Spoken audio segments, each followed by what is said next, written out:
and welcome to another episode of the 12 symposium that we're running here at RSIL. Today we have with us Ntina Tzouvala, who is an associate professor at the Australian National University and is the author of Capitalism as Civilization, A History of International Law.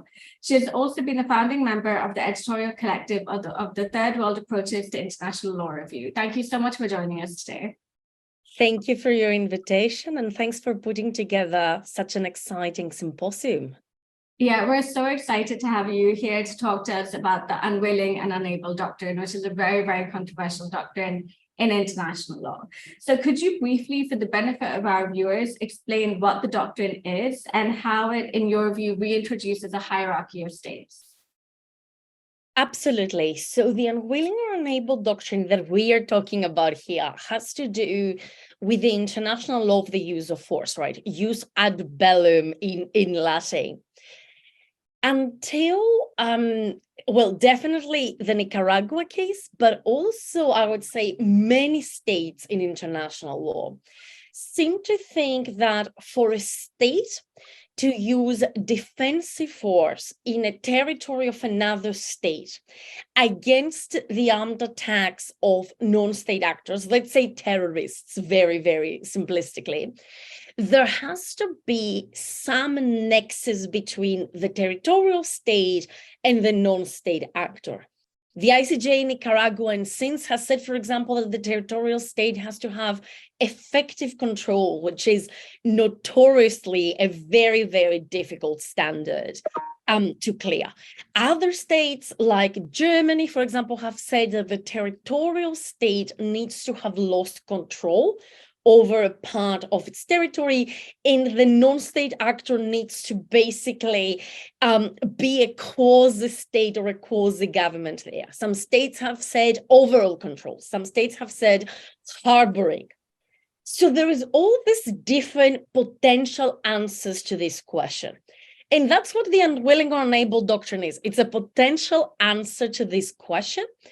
And it's, I would say, the most permissive answer out there because it says that, state A can use supposedly defensive force in the territory of state B if state B is unwilling or unable to stop a non-state actor from launching the attacks against state A. So you don't need to have control, you don't need to have complicity, you don't need to have lost control over your territory, and willingness or inability is enough. So first, this is controversial, of course, because, as I said, it's very permissive. It enables states to use force in many more instances than any other test does. And I would say, objectively, this is a test that would tend to increase violence against global South countries. But I'm saying, in a sense, in my previous and my current work, that this bias is not just empirical, right? That in practice, it leads to more violence against global South countries. It's also conceptual. Because if we look at the writings of leading authors and how they qualify who is unwilling or unable, right, which is the big question there. Right. The descriptions tend to be openly or covertly descriptions of global South states. So basically, for a global North state to be unwilling or unable, it's almost a conceptual impossibility. So you see authors saying things like, it is well known who doesn't have control over their borders, or we should rely on indexes of state failure, or we should. So instead of a specific assessment of specific willingness or capability in particular cases, it ends up being a general evaluation of state capacity when it comes to unable, or basically whether we like the government and they think they're good people in tanks or in the cases of willingness. So for example, if a state has decided to deal with what we call terrorism in ways that do not follow international best practice, that very often is US best practice, I would say it runs the danger of being considered unwilling or unable, especially unwilling, let's say in this case. Or, for example, there has been many incidents in which the justification has been, well, the government didn't want to do anything, in cases that, for example, in Syria, the government was doing things. It was just, there was a bad relationship for good or bad reasons between Syria's government and the West. So my point is that if you start reading the small printing in how the doctrine is explained in scholarship and how the doctrine is applied in practice, it is always post-colonial states that find themselves on the receiving end. Who uses the violence is a little bit more complicated, but who receives the violence is, I would say, pretty straightforwardly post-colonial states. And my concern is that whatever went out from the door in the UN Charter, so an explicitly gradated view of sovereignty, is now coming back through the window with doctrines such as unwilling or unable. Okay, what do you mean by gradated views of sovereignty? As in who gets to have their right to sovereignty respected? Yes, and that if basically you are unwilling or unable, the prohibition of the use of force vis-a-vis you applies slightly in a modified way, right? So if, let's say, there is a terrorist attack from Belgium to the Netherlands, it is highly likely that the Netherlands cannot use force in the territory of Belgium, whereas if exactly the same set of facts implicates the Netherlands and Syria, which is at the end of the day much further, so you would think that it poses less of a threat, then the Netherlands gets this defensive or supposedly defensive force against Syria. Right? So suddenly Syria's sovereignty and Belgium's sovereignty are not respected legally, not just in practice, in the same way. And they are not protected in the same way from international law, even though the UN Charter says their sovereignty is equal and deserves equal protection. You have this blanket rule, let's say, of sovereignty, sovereign equality. And the way I imagine it is that doctrines such as the unwilling or unable started like piercing it here and there. That is such a fascinating way to look at it, because compared to when I studied the doctrine and compared to the way you're explaining it to me right now, it's such an unpacking of those terms. What does it mean to be unwilling? What does it mean to be unable? And how does that apply? And I think, and to link that with sovereignty, because some people do see it as a change from the sovereignty as responsibility to looking at it in that sense of how you're like, oh, but you're clearly creating a hierarchy of states. I find that such a fascinating way to look at it, and especially from a third world perspective. But now we see so much state practice since 9/11, which has gone, some scholars argue that it's changed the law post-Nicaragua, even though the ICJ again in DRC versus Uganda said this is a test. It's a high threshold. We're sorry, but it is a high threshold. But do you think that in terms of the global north, global south dichotomy, it's possible, given we're seeing so many states use force against other states within the global south? So we have Turkey, we also have India, we have Kenya using it in Somalia, and recently we had Pakistan not invoking it directly as a defense, but using it in Afghanistan. Yes. So I would say, to begin with, from the states that you mentioned, for example, I would say Turkey and India are the ones that have specifically embraced it. I think Kenya used it in a scenario that would fit, but I wouldn't necessarily say that the justification was clear. So I think one of the things that the side in support of the doctrine does is it amplifies, I think, disproportionately the support the doctrine has, and very often uses state practice, but ignores the fact that it's not accompanied by opinion use. So that's my doctrinal point. Okay. I have also a critical point, which is this. I think Tzouvala helps us think about imperialism as an animating force in international law. Historically, this imperialism tended to go from, global north to global south, west, let's say, to non-west in a very crude way.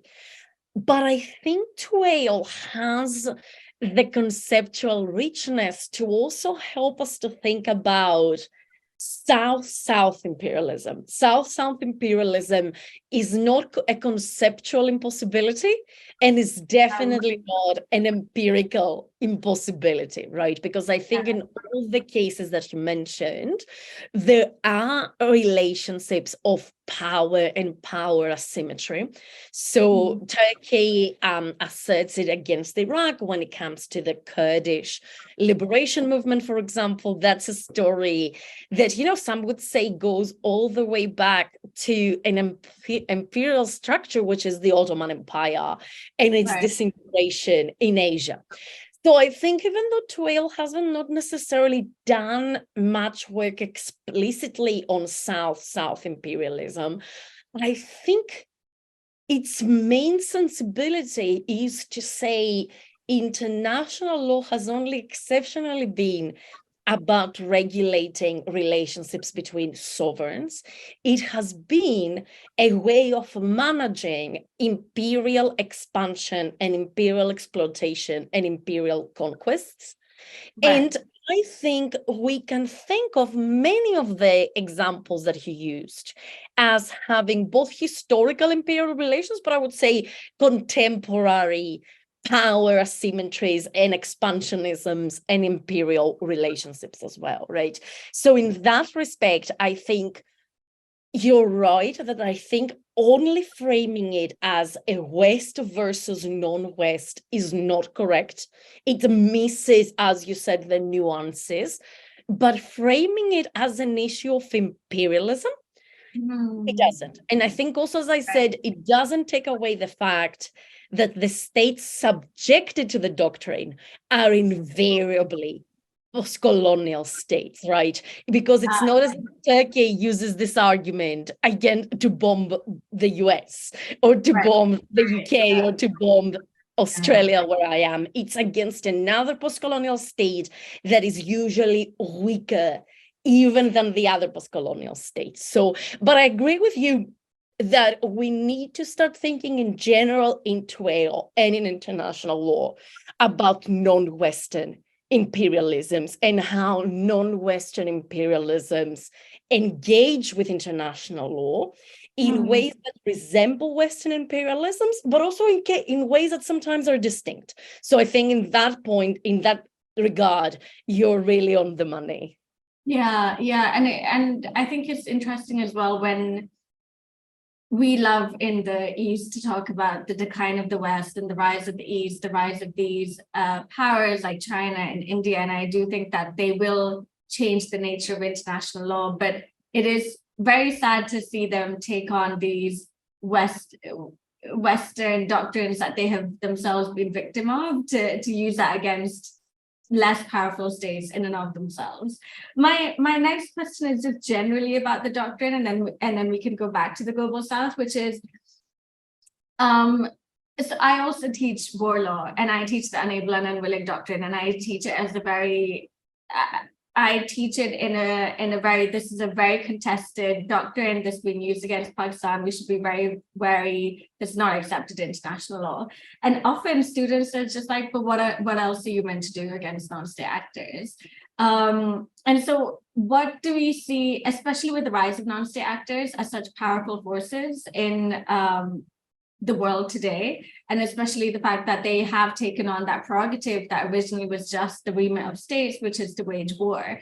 How can international law deal with non-state actors? You mentioned Nicaragua, and you mentioned that the threshold was really, really high. So outside for allowing the use of force on a host state, how do we get around that? do we just go back to Nicaragua? What do we do? That's a hard question. So I want to start a little bit because my students ask the same. I always start by destabilizing a little bit the presumption around the question, which is the idea that non-state actors are a uniquely new phenomenon in international law. I just don't think so. Obi Okafor wrote a beautiful piece right after 9/11 in which he examines basically the rhetorical functions of newness in international law, in which he says when people say that something is new, they are not necessarily empirically correct, but they are trying to authorize something new. In this instance, I think increased uses of force. Because if you think about the decolonization process, right? In many parts of the world, this happened through non-state national liberation movements. These were part of, think about rebels in the 19th century in Latin America. Think about rebel forces during World War II in much of Europe actually fighting.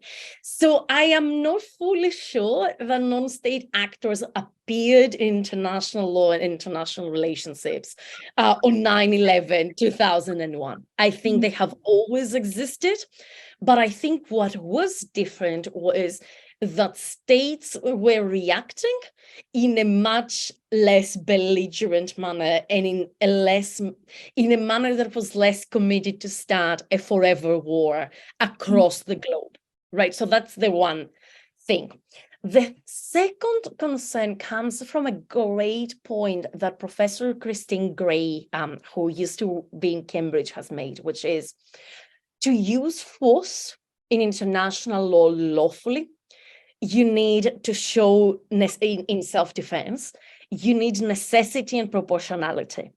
And her argument was this: 20 years plus 22 years into the war on terror, can we say hand in hand that force has actually been helpful in quelling terrorism as a phenomenon? And she's like, if our answer is no, this doesn't only have political implications, it has legal implications, because necessity criterion is asking you to think, will this help? And I think there can be instances in which you could make a plausible case that, for example, many targeted drone strikes have actually helped extremists by, turning them supposedly into martyrs. And I think that's a legal argument apart from a political or a moral or, a pacifist argument. It's an argument that the drafters of the charter, who knew that war is hell, put in the charter. And they said, can the use of force actually solve the problem? Because it's the answer is no, you cannot use it. Hopefully. So that would be my second, because I was a child when 9/11 happened. Drone attacks are still happening, and terrorism has not been eliminated. There is a point in which we have to ask ourselves this question. And the third answer, of course, is, which has limits itself, but state consent is a way of lawfully using force in international law. And as I'm sure you know, there is important questions about, who can consent lawfully from within the executive, etc. But there is a tool there, apart from effective control and all these things. And I would say there is also an argument to be made that again makes force more effective insofar as it has the consent of the territorial state. So I think, but for me, the main argument goes back to that Twale argument by Obi Okafor. Newness has a powerful rhetorical function, and we should be not wary of it, but we should be ready to use our critical glasses every time someone says this is totally new and unprecedented. Because I think for non-state actors, that's empirically not a verifiable claim. Right, right. I actually completely agree with you, but and I think I was making notes while you were talking because I found it such an interesting way of looking at that question, and also to come back to state consent as perhaps the way to legitimize this, and something that is kind of waved away very quickly. Okay, you're not going to get state consent from this country, so what do you do? Why have, if a country is unwilling, especially not sorry, if it's unable, especially, why can't you get state consent in some way or do it through the UN or something? So I think that's a very, very interesting point. I do want to go back to the global south a bit and ask you a question about how we're going to see the global south oppose this doctrine if we manage to get together. I know that the Latin American countries have done more work on this than we have in South Asia in opposing the doctrine. And we really look to them for guidance and inspiration on this because they've been quite firm in their opposition to this, and I think also anticipatory self-defense. So we did see the G77 countries come together when it came to humanitarian intervention and block that from becoming customary international law. And they had such a powerful statement in that, and they had a very important role to play. So what would your advice be to lawyers in global south countries which are concerned about these developments and want to counter them? Absolutely. I think the answer comes from a report from your own institute, actually, and on the unwilling or unable doctrine that I advise the listeners and those watching to actually read it. I think consistency of state practice and opinio juris is indispensable. Right. And I think, in a sense, states in the global south need to think whether getting into a race and trying to prove they're willing and able by doing the counterterrorism stuff.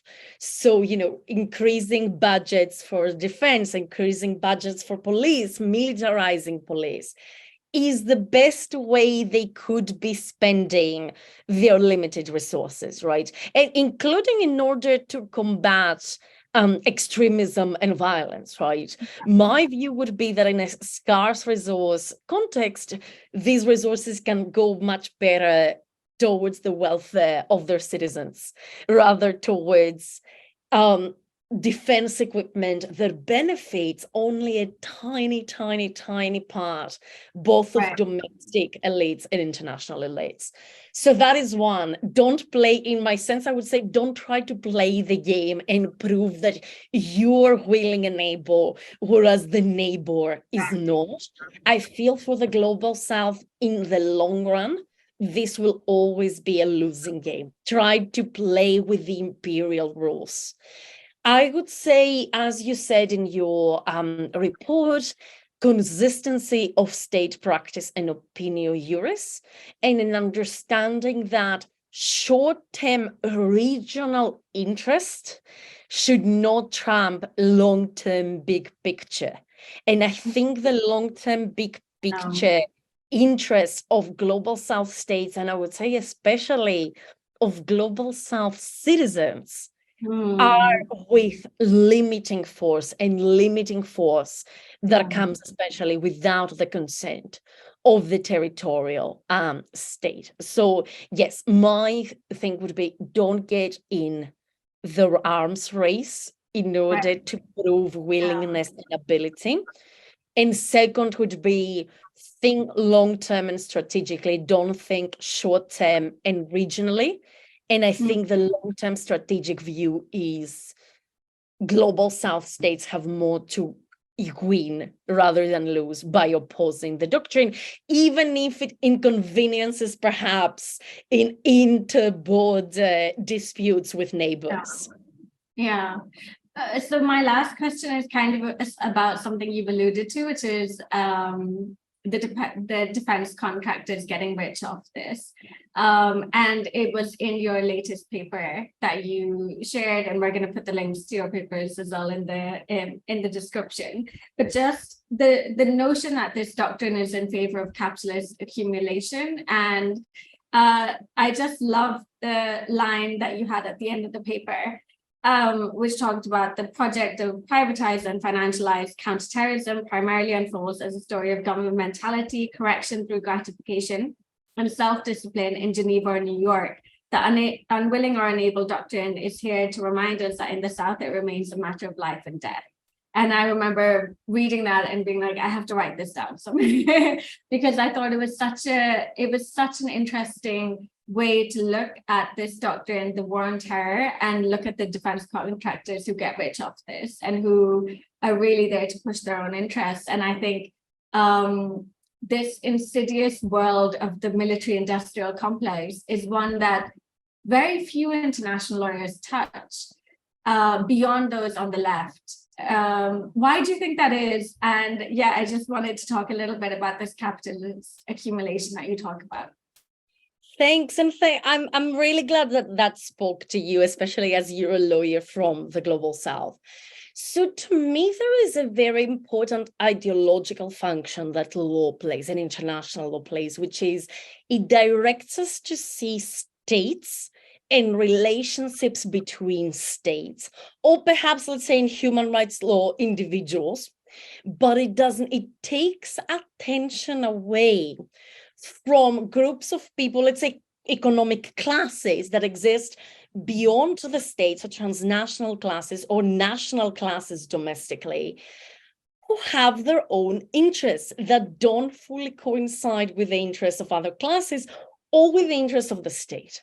But the mere form of international law that thinks through statehood, state sovereignty, non-intervention, in a sense has a mystification function. It makes us not being able to see these relationships, at least not as lawyers, right? We might be able to see them as citizens, as political beings, but it doesn't give us the vocabulary to talk about it. And as far as I know, for example, B.S. Chimney is one of the few international lawyers who has been thinking about class.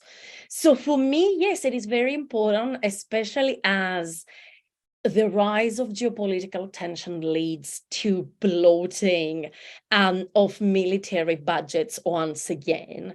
I think it's really interesting to start thinking how the military-industrial complex interplays with the doctrines of war, being ad bellum or in bello, right?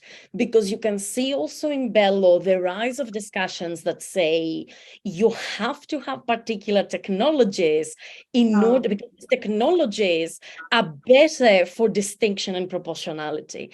And so far it hasn't become a strict legal necessity, but I think we can see the elements of that, right? And if I was selling this technology, that would be a pretty nice deal for me.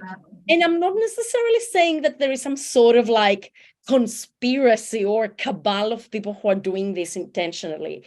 I am saying, though, that the privatization and financialization of war, as you said, leaves imprints on the way lawyers and statesmen and stateswomen think about the world and therefore think about law, right? I'm not saying that there is some sort of like malicious conspiracy, but I am saying that these huge changes in how war is conducted and who benefits materially from it changes the world that we live in, and therefore slowly bleeds into law.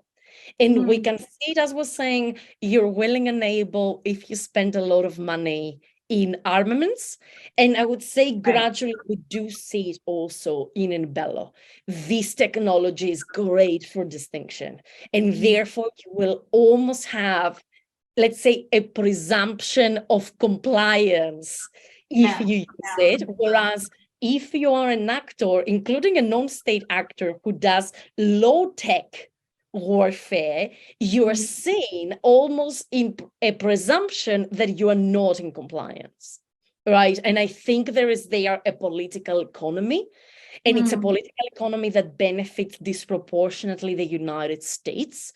And within the United States, those linked to the military industrial complex. And I think it also benefits a very small number of national elites who are linked to the domestic articulations of this context, of this political economy, basically. So yes, I do think we need to start thinking more seriously. And as I said, I think we need to start thinking more seriously if we want this to happen to international law, if we want international law to keep incorporating these political economic demands, and to think who is winning and who is losing. That jus ad bellum, weirdly enough, has a distributive function the same way that international trade law does, or international investment law does, is just not as obviously distributive. But I think we need to think about it as a way of distributing resources. And my view is that it's a way of mal-distributing resources, distributing resources up. Right. That's actually so interesting. And I'm going to go back and think about that, because there are so many ways in which we see new weapon technology, and especially so the new one that recently came out and was being used was a Hellfire missile, which was like, it doesn't detonate on impact. There are these 7 swords that come out and they just rip apart the victim. And I looked at that and I was like, actually, that's more compliant with IHL, because you're not going to get people around the victim. Their proportionality wise actually works better. You can target more precisely and you can just tear that person apart. It doesn't explode. You don't get remnants. You don't get any of that. But it doesn't take away from the fact that the intelligence that is used to distinguish who is targetable and who isn't in these tribal areas especially has been so completely opaque. So we don't know. Your posthumously can be proved innocent, and the kind of signatures that they look at in order to label you as a combatant, as a civilian DPIH, can be you just going up a hill and like looking for signals. So it's the intelligence user still makes it completely not IHL compliant, but the weapon itself is arguably more IHL compliant. So yeah, it's all of these different ways in which you can argue that targeting done that way with these weapons is better. But yeah, I'm gonna definitely be going back to think about that. Yeah, no, I am trying to think of a bigger project, as I said, to bring together both ad bellum and in bello, and think about the ways that, as you said, because yeah, I think that if you're the US and you keep insisting that people who lead a pattern of life inimical to the interests of the United States can be targetable legally, it doesn't matter if you target them with a very precise weapon or not, because your ideal sits very orthogonally with the classical idea of who is targetable. And in the process, you're also promoting a particular weapon that is almost certainly made by 1 out of 4 big military contractors. And you incentivize your friends, but also your enemies, to sign up to this technology and use it, because then they can also make the same argument, regardless of, if the person who led that pattern of life was just a milkman. They were going every day door to door, not to recruit, but to distribute milk, or as you said, up the hill, or a wedding, or all the things we have seen happening in the context of the war on terror, right? Yeah, and to include AI in that entire equation, I think is just going to make it far worse. The more you remove humans from that, I think it's just the precludes accountability and responsibility in every way, which is what they ultimately want. And it will make it way worse for those who don't have access to that tech. Anyway, I won't keep you for longer because I know that you have another engagement, but thank you so much. This has been so fascinating. And thank you to all of our viewers at home. And I hope that you really enjoyed this episode.